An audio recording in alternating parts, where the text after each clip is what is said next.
300.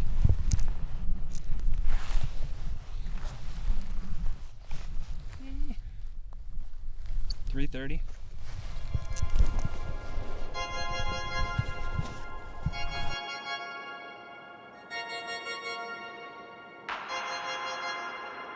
In 2020, Bobby drew an awesome moose tag. After hunting for 9 to 10 days in this area, we turned up this giant old bull. This was a very memorable, successful trip, and this place has become super special to me. Hiking down on the stalk for the moose, we jumped a giant chocolate bear. And after getting down to the bottom, setting up and calling in and killing the moose, we glassed up another bear behind us, up in a little rocky pocket, which is pretty awesome to see. 2 years later, almost to the day, I wanted to go back and see if the big chocolate was still there. So we waited for the wind to blow up towards us and hiked over the hill to the glassing spot and set up and didn't see anything. Minutes later, Jack came behind me and was like, there he is.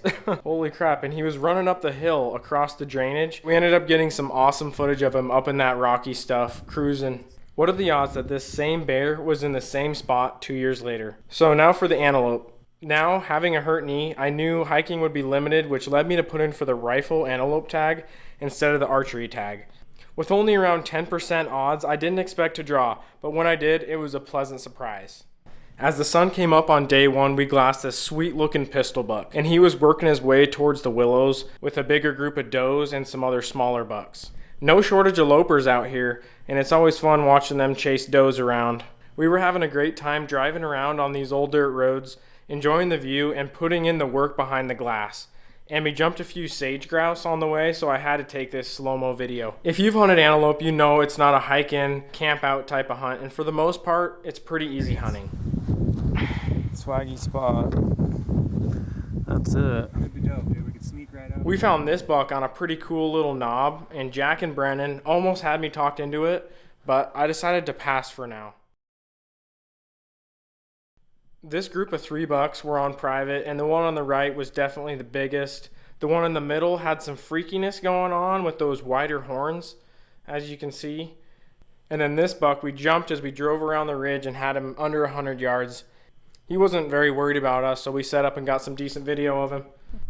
Midday rolled around, and we headed back to where we had our moose camp to set up the tent and load up on firewood.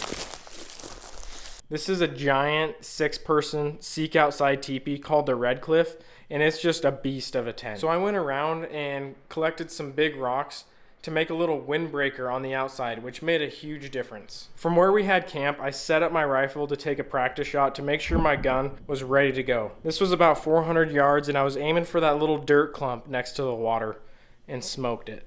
Our game plan was to find an old, crusted up, mature mountain buck in some cool country and stalk in and get as close as we can. By the end of the day, we looked over 30 plus bucks and hadn't seen anything crazy. The last one that I glassed up in this high pocket was all by himself, tucked away from all the other antelope. And after watching him for a few minutes, I decided to give him the pass for today. That night, after reviewing the video in the tent, I decided this was the one. We're in the peak of the rut. Bucks are chasing does all around us, and for some reason he wasn't.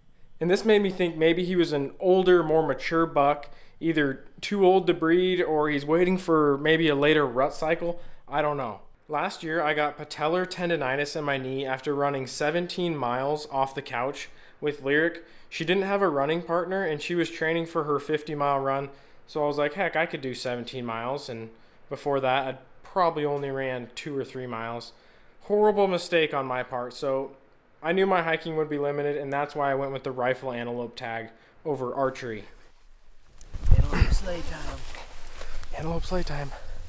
Just spotted a decent antelope buck. We're going to sneak in to the draw, get up into the saddle, and hopefully he'll be right there at 100 to 200 yards. So we also spotted 4 bull moose this morning, a group of elk up above, so we're seeing all sorts of stuff. And there's also a bunch of coyotes howling and barking, so we're going to try to shoot a couple of those, shoot an antelope, and call a bull moose in. Here we go. The game plan is to sneak in and wait for him to drop over the ridge, and we hike up the finger ridge and pop over, get super close, and hopefully collect some meat. We had a little creek crossing. Anything else we need to go in here? No, I think we're good.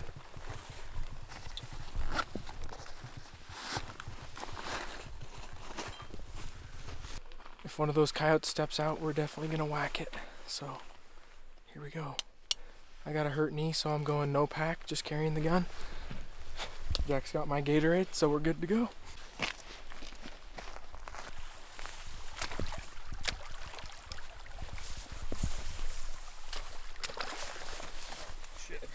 Alright, well, the antelope just came out over the ridge.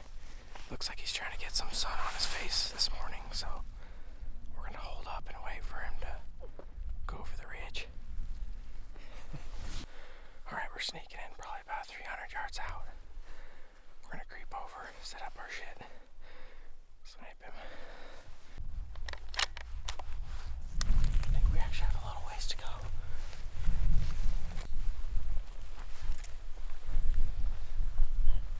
Here we go, over there. We got moose coming in.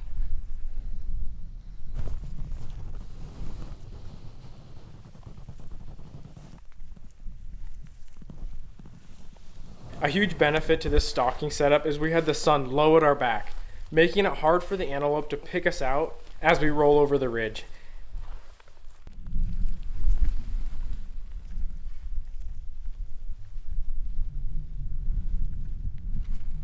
I'm not seeing him.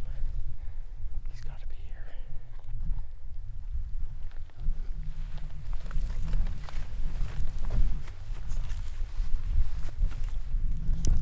Antelope's vision is extremely good, so I kind of figured if all three of us were moving around, he was probably going to see us. But since we had moose rutting around all around us, that was definitely going to help.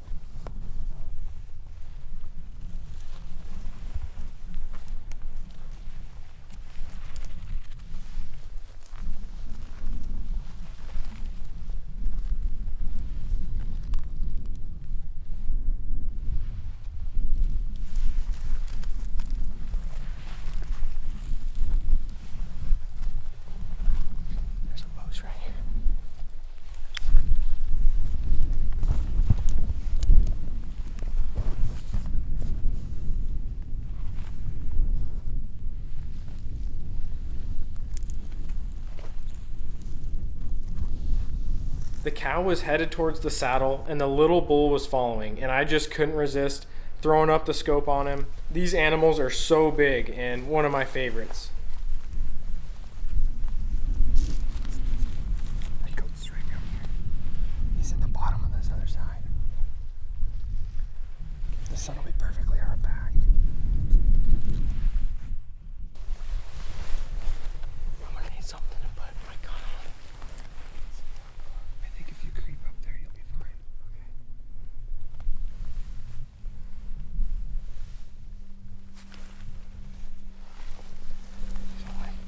Only about 250. Man, stalking in on this buck and having these moose all around us made it that much better.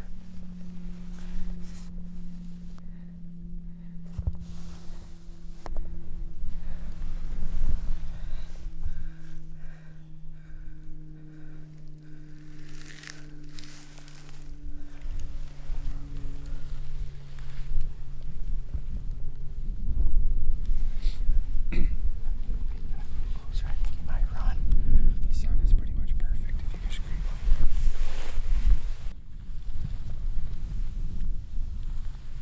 Crawling through the sage, this antelope had us pinned, but I don't think he exactly knew what we were. And we were far enough away that I think he was more just curious on what we were.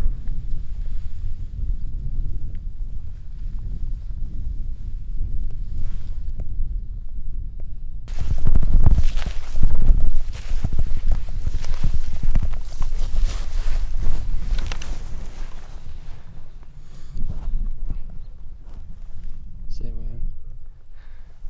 Let my breath hold.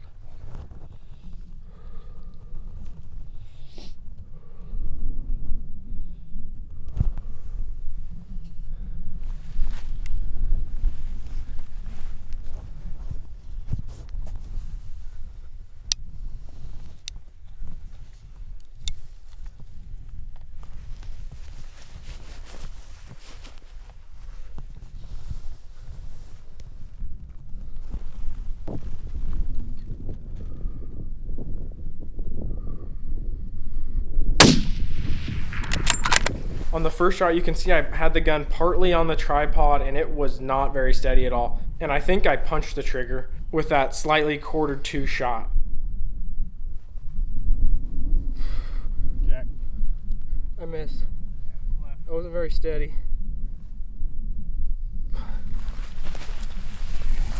After he ran out, he cleared the hill in front of me so I could lay down for the proper snipe shot to put this antelope down. 300.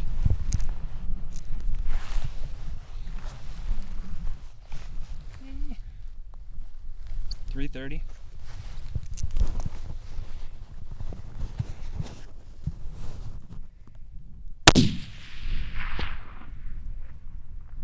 Dead goat. And as you can see, it thumped him. Just by the sound, you can totally hear it.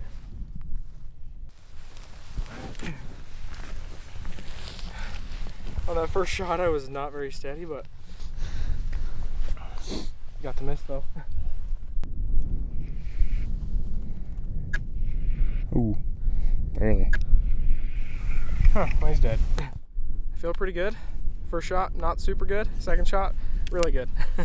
Shooting off sitting isn't as stable as you'd think, but laying down is the way to go. Let's go get him. Go get him, baby. What a great feeling knowing this buck is down, and this is actually the first antelope I've ever taken. Looking back at the shot, you can see that I just missed to the side of him. I'm normally pretty deadly with the rifle, so it was a good reality check to make sure I get a good rest and get that slow, steady trigger Got your pull. snacks, now we got food for you. Pretty good.